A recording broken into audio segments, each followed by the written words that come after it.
Hello बच्चों, let's read the question. The question says O2 undergoes photochemical dissociation into one normal oxygen atom O and more energetic oxygen atom O star. If O has 1.967 electrovolt more energy than O, normal dissociation energy of O2 is 498 kilojoule per mole. What is the maximum wavelength effective for the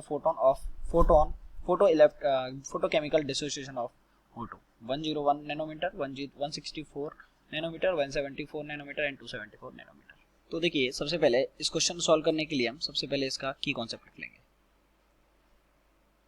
and इस question के लिए जो की concept है that is energy of dissociation,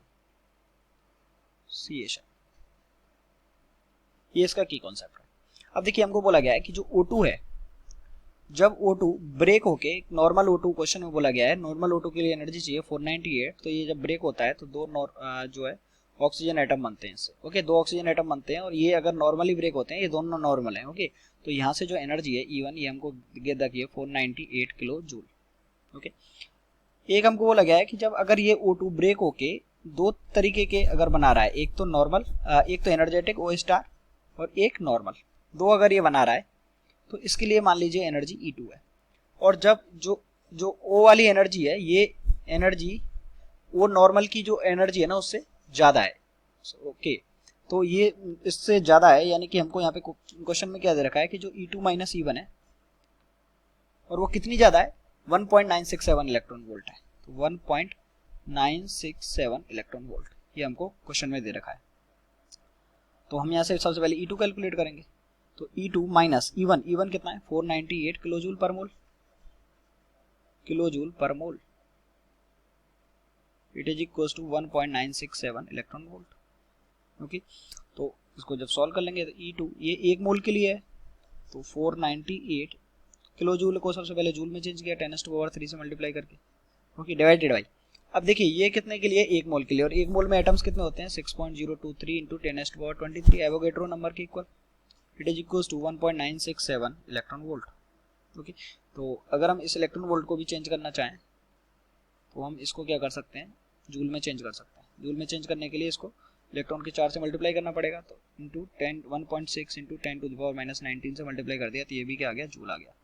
तो यहाँ से हमारे पास आ गया E2 minus 8.27 into 10⁻19 it is equal to 3.15 into 10⁻19।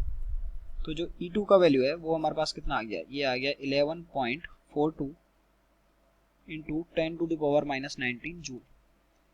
और ये देखिए हमने क्या किया है, टोटल नंबर ऑफ मॉलिक्यूल से भाग दिया है, इसको डिवाइड किया है, तो ये क्या आएगा, पर मॉलिक्यूल। ओके, अब देखिए कि जो ये हमको क्या करना पड़ेगा, यहाँ से हमारे पास एनर्जी आ गई तो हम सीधा फॉर्मूला लगा देंगे कि एनर्जी का फॉर्मूला क्या होता है, E equals to Hc upon